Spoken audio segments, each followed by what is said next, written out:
Thank you to CCAE for inviting me to talk today. I feel pretty honored to have the last presentation for 2017. So I thought that we would start with a little bit of an introduction around who I am. Before we begin the presentation, I would just like to acknowledge that Saskatchewan Polytechnic is on Treaty 4 and Treaty 6 territory and homelands of the Métis people. So once again, thank you for the introduction. So a little bit about me. I've been at Saskatchewan Polytechnic for almost 3 years. I am the communication strategist at Sask Polytech, and some of my responsibilities include media relations, social media, internal communications, and some of my clients include Indigenous strategy, applied research, and human resources. So for today's presentation, we will be focusing on the work that I have done with our Indigenous strategy team, and I'm really proud of the work that we've done. And as Tara mentioned, last year we won a CCAE Prix d'Excellence Award for some of the work that I'll be talking about today, which I'm really proud of. Something else I thought I should mention before we get started is that I am not an Indigenous person, but I do work really closely with our Indigenous team, lots of consultation back and forth on our projects, and they provide a lot of input and guidance into the work we do for marketing and communications. A little bit more information about Sask Polytech. I'm not sure if everyone out there is familiar with Saskatchewan Polytechnic. So we are the only polytechnic in Saskatchewan. We have campuses across the province. We're located in Saskatoon, Regina, Albert. And we have almost 28,000 students, and of the student population, 19% of those students are Indigenous. At Saskatchewan Polytechnic, our graduates are employed within 6 months of graduation. 92% of our grads are employed. For Indigenous graduates, 85% found employment within 6 months, and of our graduates as a whole, 94% of them stay in Saskatchewan, which is something we're very proud of. For our graduates, our average starting salary is just under $50,000 a year. Something else that is kind of a little known fact about Saskatchewan Polytechnic, we have more undergraduates graduate from Sask Polytech each year than any other post-secondary institution in the province. Nearly 75% of our programs offer a work-integrated learning component.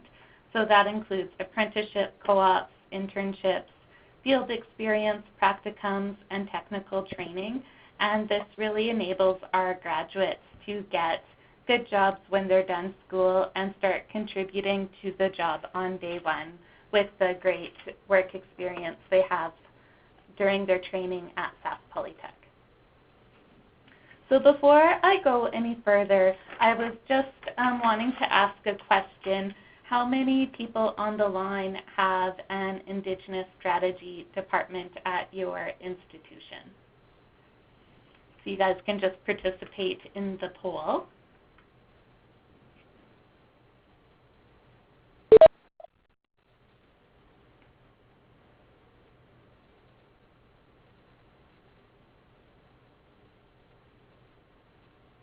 So I think that we've had quite a few responses. So I'll just get, so wow, 50%. It's split right down the middle for those participating on the call. So about 50% have an Indigenous strategy department at their institution. I'm just going to talk a little bit about our Indigenous strategy group and our Indigenous students at Saskatchewan Polytechnic.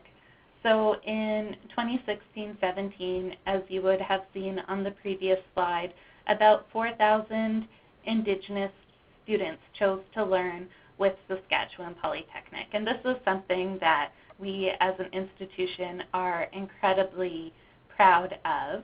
We have more Indigenous students study at Sask Polytech than any other post-secondary in Saskatchewan. So we provide a lot of services developed to enhance the student experience and improve their opportunities for success. We have seats reserved in all of our programs for Indigenous students, and we have scholarships and awards specifically for our Indigenous students as well. We have advisors located at every campus to help students settle into student life, find housing, childcare, and tutoring. And we also have Indigenous student centers at every campus where students can study, visit, meet with an elder. They have soup and bannock days. They have celebrations, for the holidays and Halloween and everything else. So it's really a nice touch point for our students. Something that I think is really important to mention is in 2017, we started moving from the word Aboriginal to Indigenous. So on our website, in our marketing materials, in our teaching materials, we've been replacing the word Aboriginal with Indigenous. And this is because Indigenous is a word that was developed for and by First Nations, Métis, and Inuit people. So we've been making that transition this year.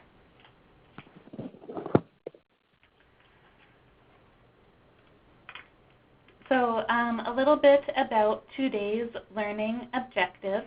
So I'm going to go over a couple Indigenous communications and marketing best practices. Best practices for repurposing content digitally, also content marketing, and some of the successes and challenges we had with publishing the Indigenous Role Model Calendar. And on the slide here, we have a picture of Joe Nicotine, and we just wrapped up our social promotion of Joe. So Joe was the 2017 November role model, and I was really touched by this comment that we had on the Facebook post. So I thought that I would share it now as Joe was on the slide, and it's really timely because this post kind of just wrapped up with it now being December. So this is an example of how we took our hard copy role model calendar and we transitioned it to also be online, which I'll be talking about during this presentation. But I really like this comment that Dakota provided of Joe, and it just shows how our role models are inspiring to others and how we need Indigenous role models to provide an example for other students. So in this comment, if you can see on your screen, Dakota says that when he was at Sask Polytech, he was the only First Nations youth to go in for his journeyman's welding in North Battleford, and how he was really inspired and proud to see Joe do the same thing and be recognized for his accomplishments in school. So it just goes to show that these stories are really touching to our followers on social. Okay, so Indigenous communications and marketing.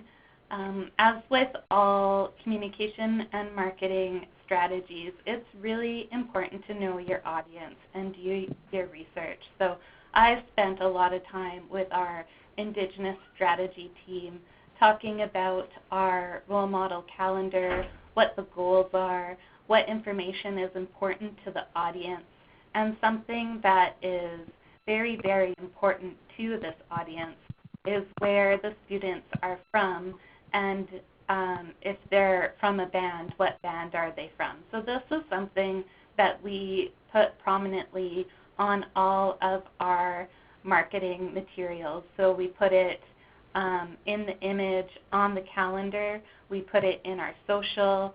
If we do a magazine ad, we put it in the magazine advertisement, and we always highlight it. So it's not buried in the story, it's a part of the image, it's right up front.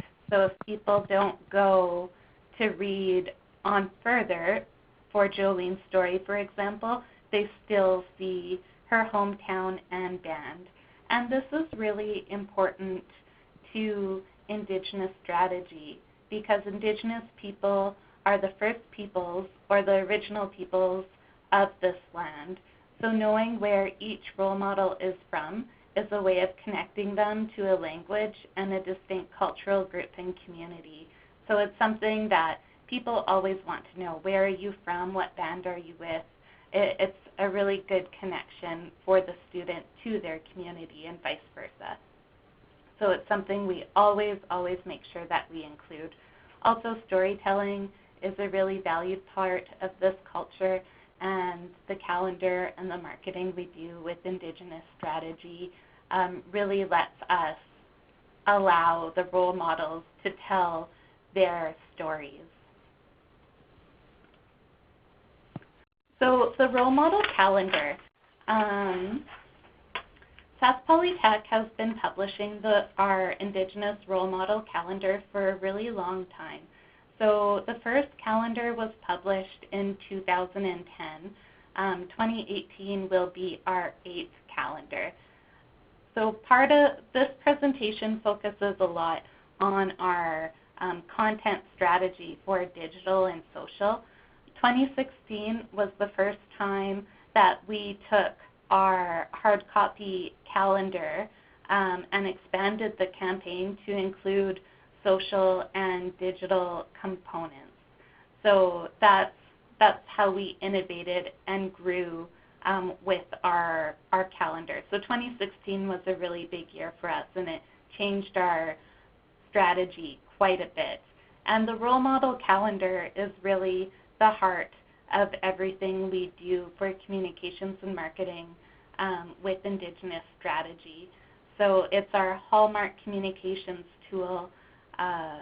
It's a really big part of our content marketing strategy. So everything we do with Indigenous strategy is built off the stories and the photos we collect for the role model calendar. And it's a great piece because it's really inspiring. We share success stories, but those success stories, also talk about students that might have been single parents and how they struggled during their education, but they're so proud that they got their degree, or they had to drop out and come back. So we really highlight the challenges that the students may have experienced during their education, but also their success. And the stories are really inspiring to those that read them, and we're really proud of our role models. So everything is based off of the calendar, our digital and social strategy, ads that we might put in magazines, editorials. If we are given the opportunity to do an editorial, we'll usually base it off of one of our role model stories. So it's a really great piece of content for other communication strategies. So a little bit more about our calendar. Our target audience is elementary school students and teachers, particularly elementary schools that have a high Indigenous population, also First Nations and tribal councils and communities. So the main goal of the calendar is to inspire students and teachers and encourage young people to stay in school to get their high school education and then to continue on with post-secondary education, preferably at Sask Polytech. A letter is sent with these calendars from the Director of Indigenous Strategy on the value of our supports for Indigenous students. So this is our hard our hard copy calendar campaign. And so we print a lot of calendars. Our target market is mostly elementary school students or their parents. But we also use the calendar at career fairs, outreach events on campus. Everyone loves the calendars, and they all want a copy. So as I mentioned, 2016 was the first year we used the content from the calendar in a lot of different ways. And one of the ways we used the content was on a microsite. And so the microsite was really an online version of the calendar, and it helped us extend our reach beyond those who receive a calendar in the mail or on campus or at an event. And it includes all of the same content in the calendar. So the role model's photo, their hometown, their band information, their profile, their story. It also shares some of our Indigenous student services. And so each month for the calendar, we would have the corresponding Indigenous role model on social and highlighted on the microsite. So January 2018, the role model that is in the calendar is also going to be profiled on our social channels and on the microsite. So it really gives us a broader reach than we've ever had before. All of our social links back to the microsite, and we encourage people to read the profile of that student.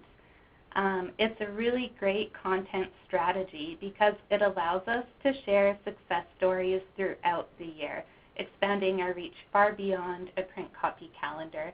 And it gives us a reason to talk about Indigenous students and student success throughout the year. So you're not just talking about Indigenous students for National Aboriginal Day or other kind of key dates throughout the year. We're talking about student success every month of the year, which is awesome.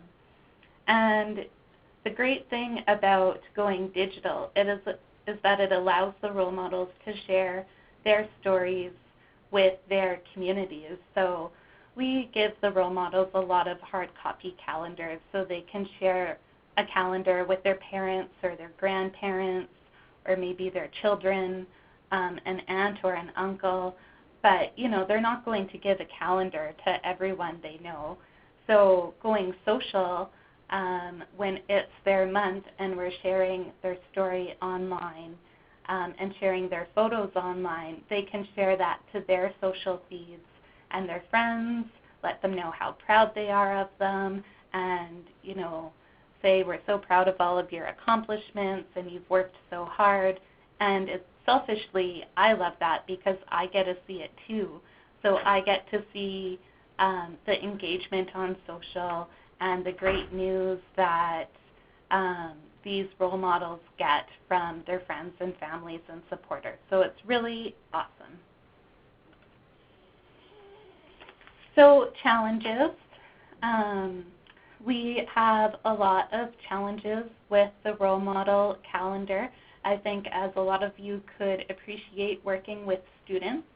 So all of the role models in the calendar are chosen and vetted by our Indigenous strategy team. So the team gets together, they pick their role models, and they decide who's going to be in the calendar every year. So after they pick their role models, their contact information is handed over to me, and I have about 2 months to arrange interviews and photos for our 12 role models across 4 campus locations before the end of the semester.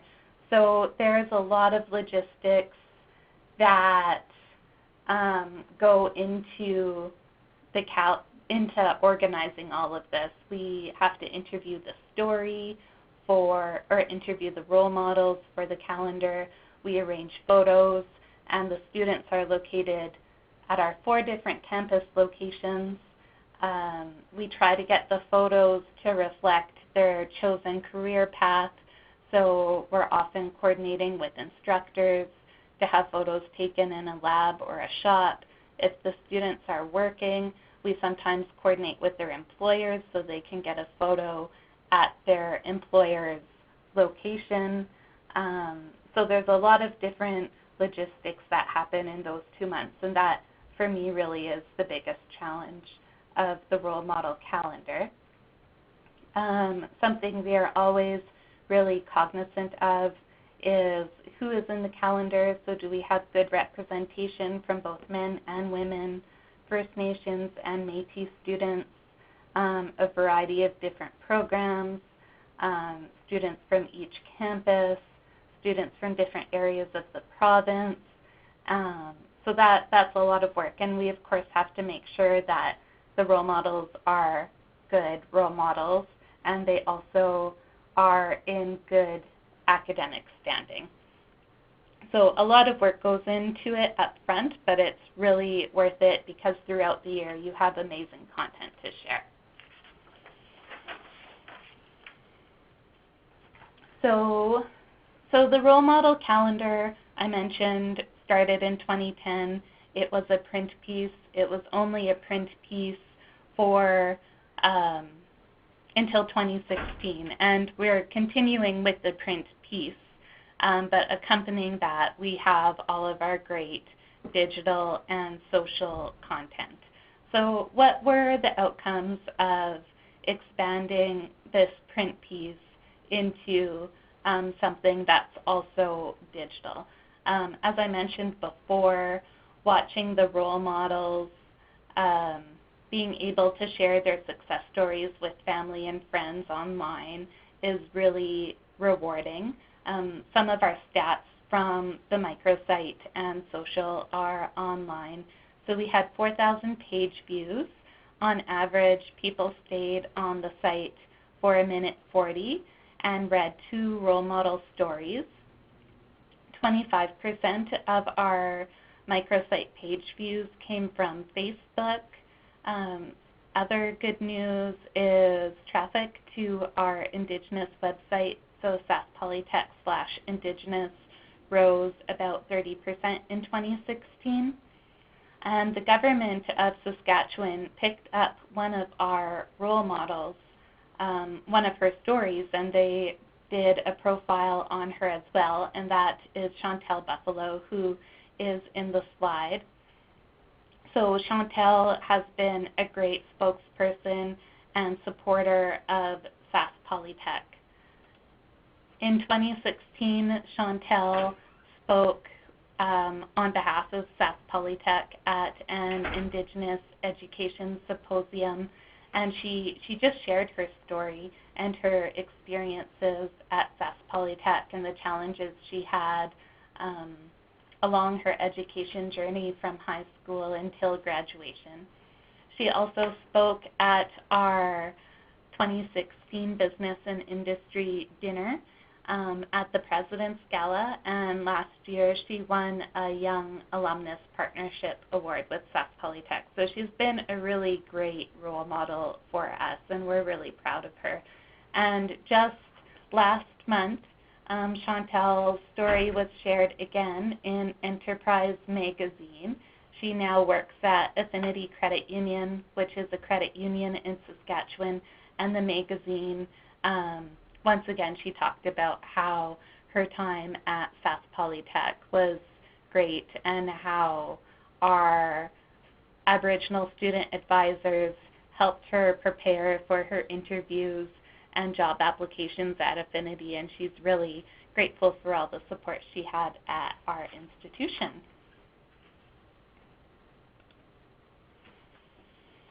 So, Indigenous Role Model Calendar going digital. So as I mentioned, we had this really great hard copy calendar that is great content for digital, and I really wanted to repurpose the content as much as I could. So we do all this hard work for the print version, and basically we just took all that content and we started using it in different areas. We're using it for the microsite, we're using it for social, we're using it for magazine advertisements, We're using it for advertorials. So we're just, using the content as much as we can, as in many different spaces as we can.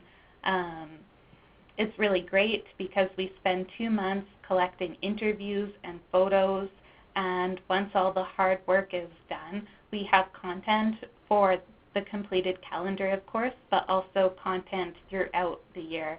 And it's really great having content, as I said previously, every month of the year. So this is a snapshot of our microsites.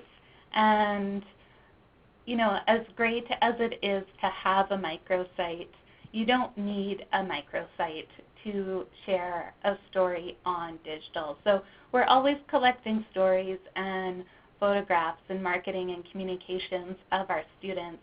And this is a really great way that we shared our student stories, but there's so many different ways that you can share this content. You could just share it on Facebook without linking back to a website. You could share it on Instagram. There's so many different ways that you could repurpose this content. So the biggest part is making a plan. And I love this calendar for many reasons, but one of the reasons is it forces me to be organized. So we only have 2 months to collect photos and interviews and get all the stories prepared for the calendar. The reason why we only have 2 months is we like to use students that are soon to be graduates, and we need to reach out to them before the end of the semester, and they leave the city or they're going somewhere to get a job. So we have to get a hold of them before they leave Sask Polytech. So it forces me to have a plan. It forces me to get all the content at the same time, and then I have everything I need to repurpose throughout the year. Also I think for anything, but especially digital and social, photography is really important. So when you are sharing these stories online, it doesn't have to be a professional photo like we have here. Even an iPhone photo of a student that has an inspiring story, I think would achieve the same results. So what's next? What are we doing to continue to be innovative with our Indigenous role model calendar? This year we created an Indigenous activity book. So this activity book is mailed with the calendar to all of our elementary school classrooms. So every elementary school that we have previously sent a hard copy calendar to is also receiving 30 copies of the activity book. And once again, it's just to inspire our young people to stay in school, get their high school diploma, continue on with post-secondary education, and achieve their educational and career goals. The activity book, again, was created in really close consultation with our Indigenous strategy team. It includes puzzles and mazes and games and coloring pages, but once again, it includes our role model stories. So we use those role model stories as much as we can. So it's basically, a coloring page and a role model story, and a word search and a role model story. We like to share those as much as we can because we really like to see other students be inspired by those role models. But also, if that role model happens to be from your community, you see them and you say, hey, I know that person. If they can do it, so can I. So this year, the activity books have just been delivered with our calendars, so people have them for the new year when the new calendar year starts. And the activity books are a new way for students and teachers to engage with Sask Polytech and learn and celebrate Indigenous culture. So quickly, just going over some of our learning objectives. So I shared some communications and marketing best practices for Indigenous strategy, the importance of sharing the student's hometown and band if they are from a band. Also some best practices for repurposing print digitally. If you have great content, I think that it is a great opportunity to use it in as many different avenues and channels as possible. And some of the successes and challenges we have had with the role model calendar print publication, but also the digital aspect as well. So that is the end of my presentation. I would really just like to stress that I work really closely with our Indigenous strategy team on the calendar, our marketing materials, the new Indigenous activity book.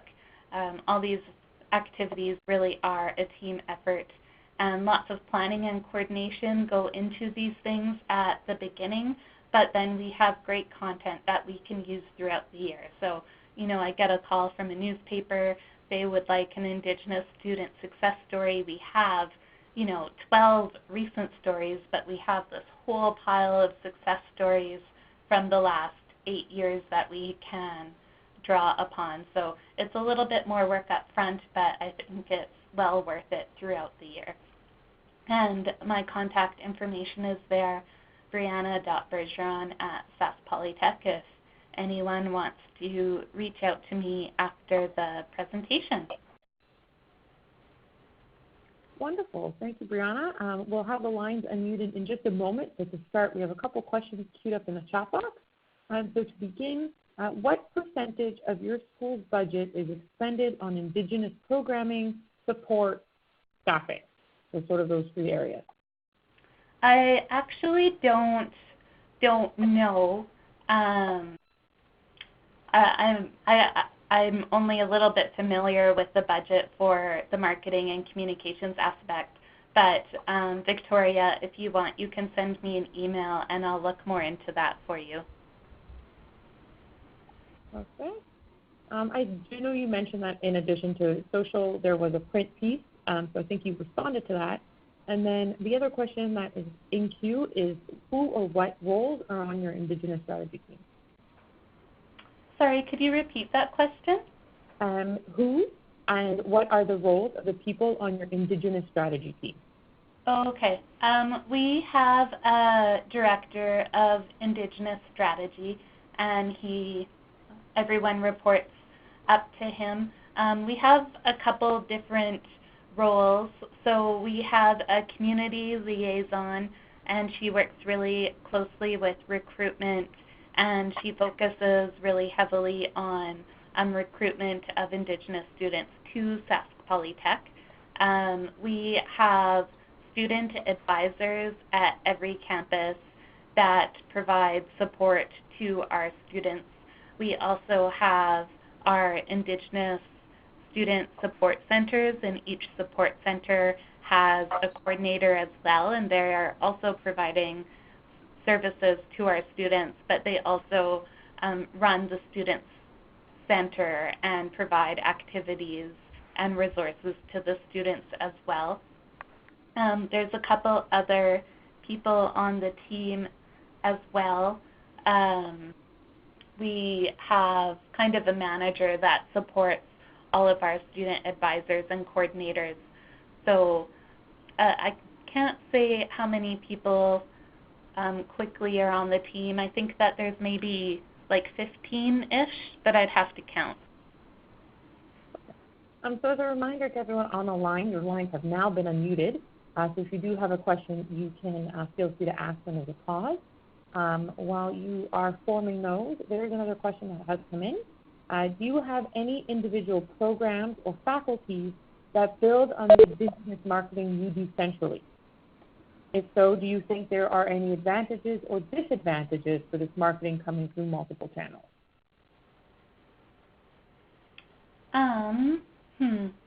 That's a tough question. question.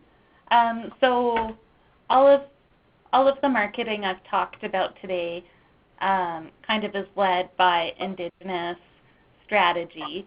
Our social goes through the main Sask Polytech social channels, but there is also an Indigenous student page that promotes the role model stories as well. We get several questions from faculty members for the calendars and for Indigenous posters or support materials for their classrooms. So that is one of the ways that the programs are getting involved with our Indigenous strategy. I don't know if that answers your question. The person who posed the question, if you wanted to either go ahead and ask a follow-up, you may. Okay. If not, feel free to, if you'd prefer to put it through the chat box, you can. Brianna, can you describe the process by which Indigenous groups are engaged with your marketing strategy and the content development? If, for example, do they review all of the profiles? So our Indigenous strategy team is the one that picks the students. So it's the advisors and coordinators that are at each campus that interact with our students every day. So it's the people on the team that are interacting with the students that are picking the role models. So usually they have some type of personal relationship with the role model as well, and they all get together to review the profiles together and pick who the role models are. Like I said, they have a pretty personal relationship with these students. They work with them or see them on a pretty regular basis, and so the role model selection is done by that team. Okay. Has anyone ever to pull their role model bio or anything once it's been published? Has anyone ever changed their mind? No, we haven't had anyone change their mind. So the students do sign a consent form, and they, we meet with them to take their photo and to interview them, to write their bio. We give them the opportunity to edit their bio, so we're not sharing or saying anything about them that they aren't in agreement with. So the students are really involved with the process and get final approval of how they are represented at the end of the day. Wonderful. Okay, so there are no longer any questions in the chat box. Does anybody who is on the line have any questions? Again, your lines are unmuted. I'll give folks a moment. Brianna, is there archives, so folks want to take a look at the calendar? Is there anywhere that they could, for example, visit a digital copy of it? I don't have a digital copy anywhere on the website, but if you send me an email, I'd be happy to share a PDF. Perfect, that would be great. I think maybe it would be nice for some people to see how that's sort of put together. So for a PDF copy of the calendar, so the 2018 calendar completed? It is, and it has been sent in the mail, so everyone should receive their calendar before January 2018. Okay, and when does social start in collaboration with that? In January? It'll probably start middle of January. Great. We'll have the new website launched, and social will start middle to late January. Perfect. Well, I know I'll definitely keep an eye on that. Love to see some of these great profiles. So that could be it. Does anybody have any questions before we adjourn for the day? Oh, hold on. Yes, so one just came in. Have you ever had any objections from the communities that these students come from? And how would you deal with role models who might drop out mid-calendar year? Let's start off with the first one. Any objections from communities? I have not heard any objections from the communities. It is really our Indigenous strategy team that has a closer connection with the community than I do. So they would be the kind of first point of contact. But we, have had lots of really great feedback from this calendar and sharing the success of our students. We haven't had any students drop out. So our students that are chosen for the calendar are typically graduating that year. So our students are chosen in February, March, and they will be graduating that year. So they'll be graduating in May. So they really try to focus on students that are close to graduating, so we don't have students dropping out mid-year with the calendar. A strategy in itself. Yes. Well, that's perfect. Okay, well, thank you for that one. I snuck in under the wire. Any follow-up or any additional questions? Got a big thank you. Okay. So thank you, Brianna, for your time and for sharing this with us. I think Indigenous strategies across the board are something that institutions are focusing on in greater detail and with greater time and care. So thank you very much, and thank you for being available after this webinar for folks who may have questions or follow-up. For those of you who are on the line, thank you for spending a little bit of time with us this afternoon. Again, a big thank you to Industrial Alliance's response for allowing these to be done free of charge for our CCA members. They are available after the session in a recording format should you wish to catch up or share with any of your colleagues. And if you need anything else, please don't hesitate to get in touch. And I wish you all, because it's around that time, a very, very happy holidays, and we hope to have you again for a webinar in the future. So thank you again, Brianna, and I wish everybody a wonderful afternoon. Great. Thanks, Tara.